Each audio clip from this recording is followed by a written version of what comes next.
Napster. Napster launched in 1999 and changed the internet forever. It was a peer-to-peer file sharing program that let anyone share MP3 music files with anyone else on the network. If you wanted music, you had to buy a CD or record it off the radio. After Napster, millions of people suddenly had access to almost every song ever made, for free. The way it worked was simple. You searched for a song, and Napster connected you directly to another user who had that file on their computer. No central server hosted the music. Users shared with each other. That is what made it so hard to control. At its peak, Napster had around 80 million registered users. The music industry saw this as mass theft on an unprecedented scale. Artists like Metallica and Dr. Dre filed lawsuits. The Recording Industry Association of America, also known as the RIAA, took Napster to court. In 2001, a judge ordered Napster to shut down. It was the first major case that proved sharing copyrighted content online could lead to real legal consequences. Napster did not survive as a piracy tool. It filed for bankruptcy and was eventually bought out and relaunched as a legal music service. But the original Napster proved that people wanted digital music delivered instantly over the internet. And that demand eventually led to legal services like iTunes and Spotify. LimeWire picked up right where Napster left off. It launched in 2000 and used a decentralized peer-to-peer network called Gnutella. Unlike Napster, there was no central index. Every user's computer acted as both a client and a server. That made it much harder to shut down. You could search for music, movies, games, software, basically anything, and millions of people did. At its peak, LimeWire had over 50 million monthly users. But LimeWire had a dark side that went well beyond piracy.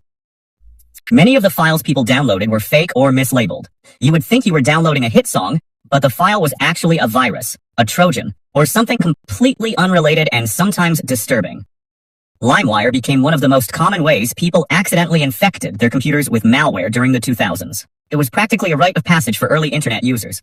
In 2010, a federal court ruled that LimeWire had committed massive copyright infringement and induced others to do the same. The company was ordered to shut down and eventually paid a settlement of $105 million to the major record labels.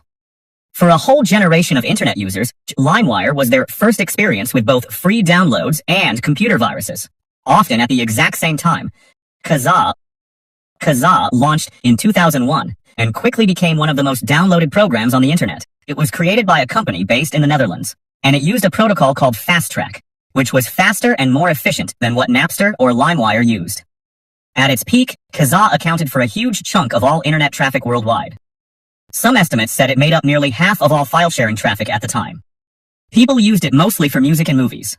The problem was the same as always. Almost all of that content was copyrighted. Record labels and movie studios filed lawsuits not just against Kazaa, but against individual users too. Thousands of regular people received legal notices for sharing files. That had never happened at that scale before. Kazaa also came bundled with adware and spyware. When you installed Kazaa, you were also installing programs that tracked your browsing, showed pop-up ads, and slowed down your computer. Many users had no idea this was happening until their system became almost unusable. The company behind Kazaa eventually settled with the major record labels for $115 million. Kazaa showed the world that even if you build a faster, better file-sharing tool, the legal and security risks do not go away. It also proved that the music and film industries were willing to go after everyday users, not just companies.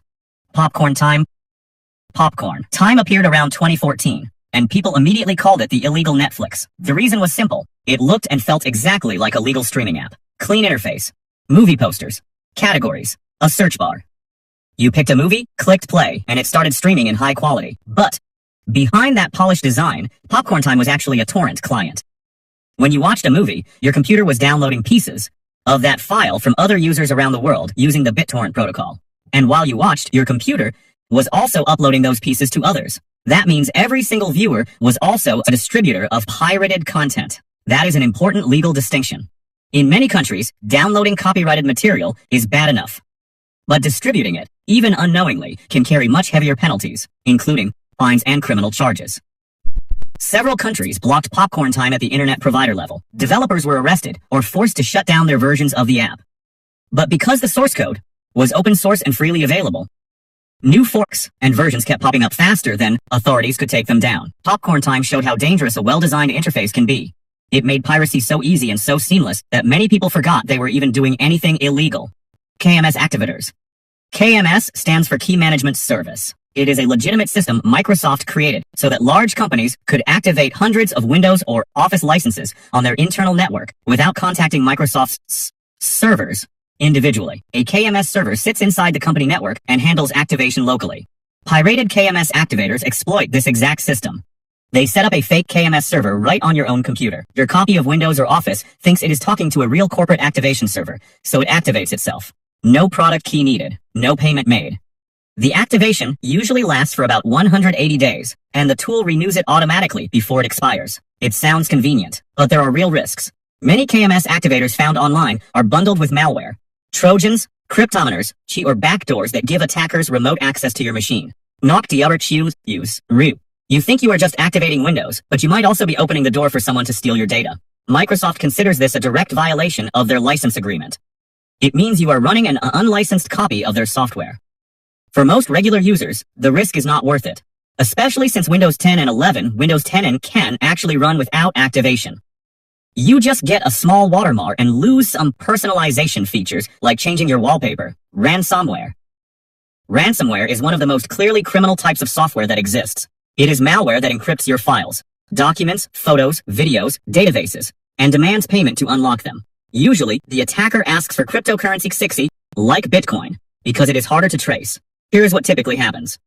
You open an infected email attachment or click a malicious link. The ransomware installs silently and starts encrypting everything on your hard drive. Within minutes, you cannot open any of your files. Then a message appears telling you to pay a ransom, often between a few hundred and several $1,000s, within a deadline to get the decryption key. If you do not pay in time, the price goes up, or your files are deleted permanently. Some of the most damaging ransomware attacks hit hospitals, schools, city governments, and major corporations. The WannaCry attack in 2017 affected over 200,000 computers across 150 countries and caused billions of dollars in damage. Paying the ransom does not guarantee you get your files back. Some attackers take the money and disappear. Others give you a decryption tool that only partially works. The best protection is regular backups stored offline, keeping your software updated, and never clicking suspicious links or opening unexpected attachments. RAT stands for Remote Access Trojan. It is a type of malware that gives an attacker full control over your computer without you knowing. Once a RAT is installed, the attacker can see your screen in real time, access your webcam, browse your files, log your keystrokes, and even upload or download files. It is like someone sitting right next to your computer, except they could be anywhere in the world. RATs usually get installed through phishing emails, fake software downloads, or infected attachments. Some are disguised as legitimate programs or game mods. You think you are installing something harmless, but a RAT installs quietly alongside it. What makes a RATs especially dangerous is how silent they are. Unlike ransomware, which announces itself immediately, a RAT can sit on your system for weeks or months without showing any signs. The attacker collects data slowly: passwords, personal files, banking credentials. And you never notice until the damage is done. Well-known rats include Dark Comet, NJ-Rat, and Blackshades. The creator of Blackshades was arrested by the FBI and sentenced to prison. Law enforcement agencies worldwide have conducted major operations to shut down RAT networks.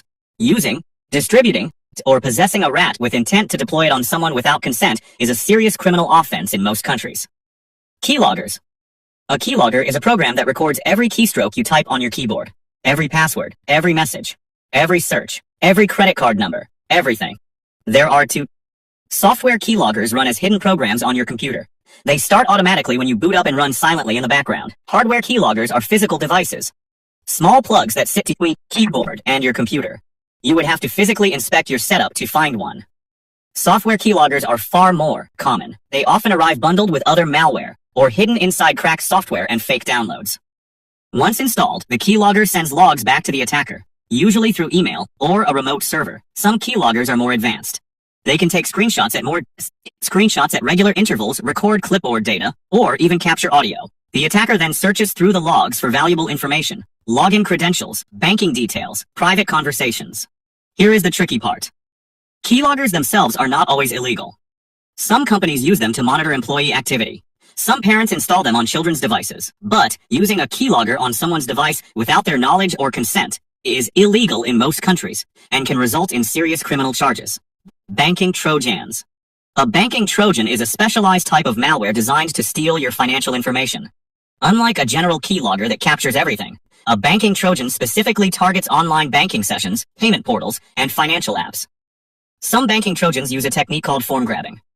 When you type your username and password into your bank's login page, the Trojan captures that data before it gets encrypted and sent to the bank's server.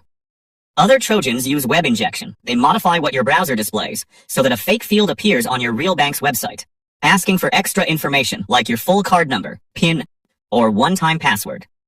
You think you are on your real bank site, and technically you are. But the Trojan has altered what you see. More advanced banking Trojans can redirect transactions. You think you are sending money to one account, but the Trojan silently changes the destination. Some even intercept SMS messages to steal two-factor authentication codes. Well-known banking Trojans include Zeus, Emotet, and TrickBot.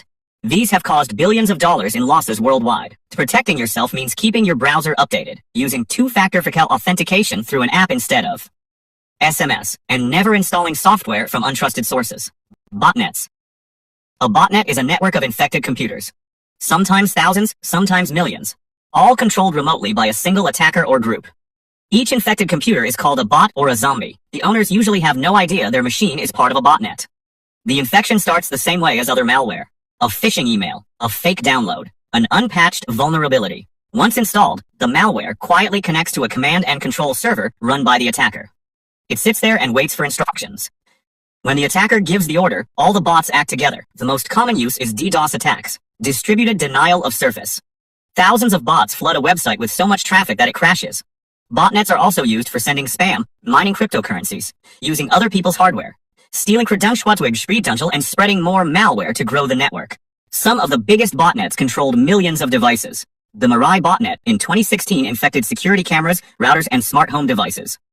It took down major websites including Twitter, Netflix, and Reddit all at once. Running a botnet is a serious federal crime. Multiple operators have been arrested and sentenced to years in prison. The best defense is keeping your devices updated, using strong passwords, and running reputable security software. So those are 12 types of illegal software. From old-school music sharing apps to modern malware that can drain your bank account or lock you out of your own files. Some of these started with good intentions. Others were built to cause harm from day one. Either way, understanding what they are and how they work is the first step to staying safe online. Anyway, I also made some other cool videos too. Do not forget to watch them later. Okay.